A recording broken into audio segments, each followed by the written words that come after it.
so we go through here. Maybe we can go down. Let's see what's there.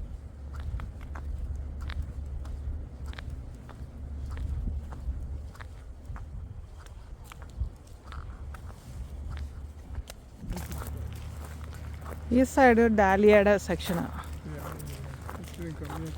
അത് ഡാലിയയുടെ വിത്ത് അതിനിടയിലുണ്ട്. അവരെന്നെ മുകളിൽ മേൽമണ്ണ് ഇടുന്നതേ ഉള്ളതുകൊണ്ട് ഈ ഒരു സെക്ഷൻ മൊത്തം വെറൈറ്റി ഡാലിയസ്, വെറൈറ്റീസ് നല്ല ഇല്ലാത്ത കളറെല്ലാം ഇവിടെയുണ്ട്. We're only got to come back in next. അതിപ്പോൾ അതിനകത്തൊരു കിഴങ്ങെല്ലാം അതിനടിയിൽ തന്നെയുണ്ട്. അവർ മേൽമണ്ണ് ഇടുന്നതേ ഉള്ളതുകൊണ്ട് ഓരോ സെക്ഷനായിട്ട് അവർ മാറ്റി മാറ്റിയേക്കണം. ഒരു സൈഡ് ഡാലിയ, ഒരു സൈഡ് റോസ, ഒരു സൈഡ് ടൂളിപ്സ്, അങ്ങനെ ഓരോന്നോരോന്നും ഇപ്പോൾ ഒരു മാറ്റി മാറ്റി വെച്ചിരിക്കുന്നു.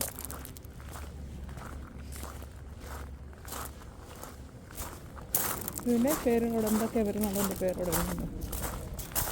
ഇതിപ്പോൾ സമ്മർ ആകുമ്പോഴേ ഇത് നന്നായിട്ട് പച്ചിക്കത്തുള്ളൂ. ഇപ്പോൾ കണ്ടോ, ഇപ്പോൾ അതിനകത്ത് നടക്കുന്ന ആൾക്കാരെ നമുക്ക് ശരിക്കും കാണാൻ പറ്റുന്നത്. നോക്കിയേ, ഇതിനകത്തൊന്ന് കയറി ഇറങ്ങിയാണ്.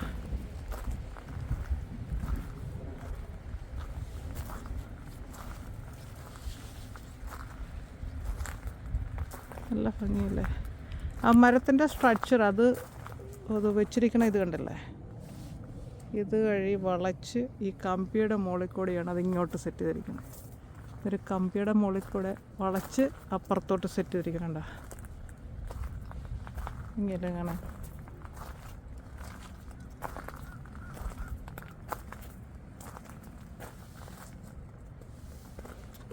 ഇവിടെ തെങ്ങി എന്തോ ഭംഗിയുണ്ട് കാണാൻ. നന്നായിട്ട് തണുപ്പ് സെറ്റായി വരുമ്പോൾ ഇത് എവർഗ്രീൻ ആയതുകൊണ്ട് എല്ലാം ചത്തുപോകത്തില്ല കേട്ടോ മരങ്ങൾ. ഇതിൻ്റെ സ്ട്രക്ചറും ഉണ്ടോ, നല്ല ഭംഗിയല്ലേ. മരത്തിന് വളച്ച് പിടിച്ച് വെച്ചിരിക്കേണ്ട ഒറ്റ മരം. അതിനൊരു തൂണ് കൊടുത്തിട്ടുണ്ട്. ആ തൂണ് നിൽക്കുവാവോ? എവർഗ്രീനാണ്, പക്ഷേ ഉണ്ടല്ലേ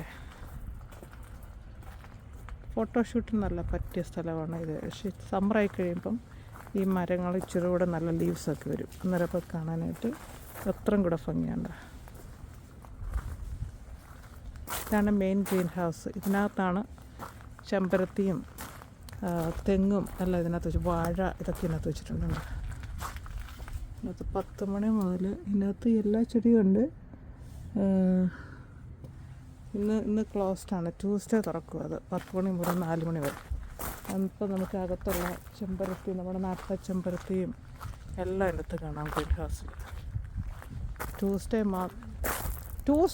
10 to 4 is open. The greenhouse.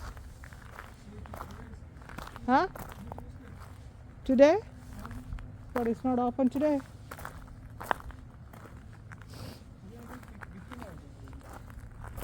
ഇത് ഇവിടുന്ന് കിളിപ്പിച്ചിട്ട് അവർ ഇതിനകത്ത് കൊണ്ട് വെക്കാനായിരിക്കും. പാർക്കിൽ കൊണ്ട് ഇത് പ്ലാന്റ് ഫീൽഡ് എല്ലാ പ്ലാന്റുകളും ഗ്രോ ചെയ്യണത് ഇവിടെയാണ്.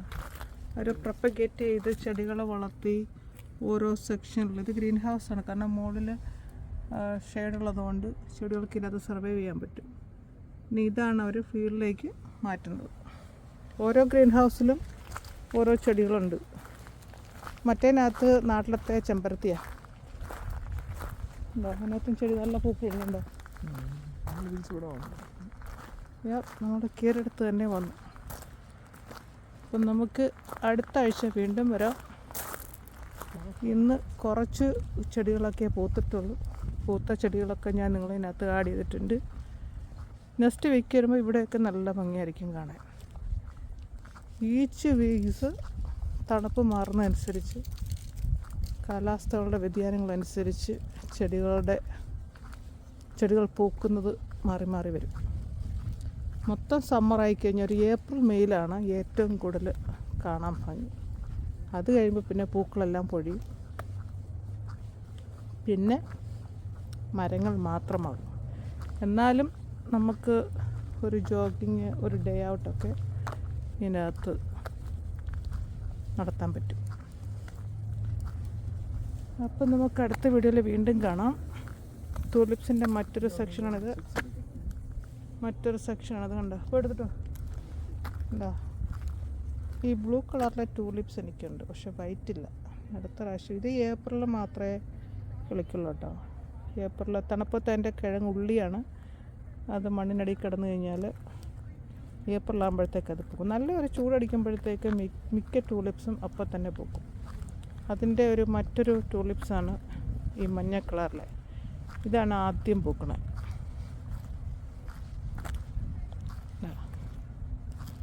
പിന്നെ ഇവിടെ സക്ലൻ പ്ലാന്റിൻ്റെ ഒരു കളക്ഷനൊക്കെ ഉണ്ട്. അതെല്ലാം ഗ്രീൻ ഹൗസിനകത്താണ്. അവർ കുറച്ച് കഴിയുമ്പോഴതെല്ലാം പുറത്തേക്കാക്കും. നല്ല ഒരു വെറൈറ്റി കിളിയൊക്കെ ഉണ്ട്. അതിൻ്റെയൊക്കെ സൗണ്ടൊക്കെ ക്യാച്ച് ചെയ്യാൻ വേണ്ടിയിട്ട്, അതിൻ്റെ ഫോട്ടോ എടുക്കാൻ വേണ്ടിയിട്ടൊക്കെ ഇഷ്ടംപോലെ ഫോട്ടോഗ്രാഫേഴ്സൊക്കെ ഇവിടെ വരാറുണ്ട്. നല്ലൊരു ഫോറസ്റ്റിൻ്റെ ഒത്ത നടുക്കാണ് നമ്മൾ നിൽക്കുന്നത്. ഇപ്പം നമുക്ക് ക്യാഷ് പാർക്കിങ്ങിനൊന്നും കൊടുക്കണ്ട. നമുക്ക് എൻട്രൻസ് ഫീ ഒന്നും തന്നെ ഇല്ല. പാർക്കിംഗ് ഫീസ് നമ്മൾ കൊടുക്കണം. നമ്മൾ വണ്ടി പാർക്ക് ചെയ്യുന്നതിന് $8. അതായത് ഇപ്പോൾ കൊടുക്കേണ്ട ആവശ്യമില്ല. സമ്മറിൽ വരുവാണെങ്കിൽ, അതായത് അടുത്ത മാസം മുതൽ ഏപ്രിൽ പകുതി മുതൽ വരികയാണെങ്കിൽ നമ്മൾ വണ്ടി പാർക്ക് ചെയ്യുന്നതിന് $8 കൊടുക്കണം. That's it. അത്ര ഉള്ള എൻട്രൻസ്, അല്ലാതെ വേറെ ഒന്നുമില്ല. ഇതിനകത്ത് നല്ല ബ്യൂട്ടിഫുൾ ഭയങ്കര പഴക്കമുള്ള മരങ്ങളും ചെടികളും ഒക്കെയാണുള്ളത്. അപ്പോൾ ഇവിടെ വർഷങ്ങളായിട്ട് 1920s ഇവിടെ ഫസ്റ്റ് ഫോട്ടോഗ്രാഫർ, അത് അവരുടെ ഹിസ്റ്ററി അവിടെ എഴുതി വെച്ചിട്ടുണ്ട്. അവർ ഇവിടുത്തെ എല്ലാ ചെടികളുടെയും ഫോട്ടോസ് എടുക്കാൻ വേണ്ടിയിട്ട് വരുന്നൊരു ഫേമസ് ഫോട്ടോഗ്രാഫറാണ്. അവരാണ് ഇതിൻ്റെ ഓരോ ചെടിയുടെയും പേരും നാളും ഒക്കെ സെറ്റ് ചെയ്ത് വെച്ചിരിക്കുന്നത്. ഒരു ഫേമസ് ഫോട്ടോഗ്രാഫറായിരുന്നു അവർ പറയണു. അവരുടെ ഫോട്ടോസും ഒക്കെ അവിടെ വെച്ചിട്ടുണ്ട്. അതിനുശേഷം അന്ന് മുതൽ ഈ ഫീൽഡ് ഇതുപോലെ നല്ല ഭംഗിയായിട്ട് മെയിൻറ്റെയിൻ ചെയ്തു പോകുന്നുണ്ട്. 1920, അപ്പോൾ നിങ്ങൾ ആലോചിച്ച് നോക്കി എത്ര വർഷം പഴക്കമുള്ള ഒരു ഫീൽഡാണിതെന്ന്. ഇനി നമുക്ക് വെറൈറ്റി ഉള്ള ചെടികളൊക്കെ പൂക്കാനുണ്ട്. ഇപ്പം പിന്നെ ഏപ്രിൽ ഫസ്റ്റ് വീക്ക് ആയതേ ഉള്ളൂ.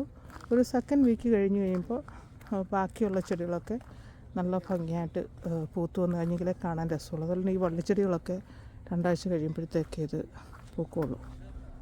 ഇതിനകത്ത് നല്ല മണമാണ് നിൽക്കുന്ന ചെടികൾക്കൊക്കെ.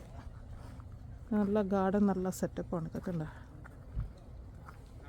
അപ്പോൾ എന്തായാലും നിങ്ങൾക്ക് എൻ്റെ വീഡിയോ ഇഷ്ടപ്പെട്ടു എന്ന് കരുതുന്നു. അപ്പോൾ ഇതുപോലുള്ള പ്ലാന്റിൻ്റെ വീഡിയോസൊക്കെ വരുന്നതായിരിക്കും. നിങ്ങൾക്ക് വീഡിയോ ഇഷ്ടപ്പെട്ടു കഴിഞ്ഞാൽ please subscribe, like and share and give the valuable comments. അപ്പോൾ നമുക്ക് അടുത്ത വീഡിയോയിൽ വീണ്ടും കാണാം. എല്ലാവർക്കും നന്ദി. വീഡിയോ സപ്പോർട്ട് ചെയ്യുന്ന എല്ലാവർക്കും നന്ദി. അപ്പോൾ guys, thank you for supporting my channel. നിങ്ങളുടെ വിലയേറിയ അഭിപ്രായം എഴുതുക. അറിയാൻ താല്പര്യമുണ്ട്. നിങ്ങൾക്ക് ഇതുപോലത്തെ വീഡിയോസ് ഇഷ്ടമാകുകയാണെങ്കിൽ തീർച്ചയായിട്ടും കമൻറ്റിൽ എഴുതുക. അപ്പോൾ നമുക്ക് വീണ്ടും അടുത്ത വീഡിയോയിൽ കാണാം. Bye bye.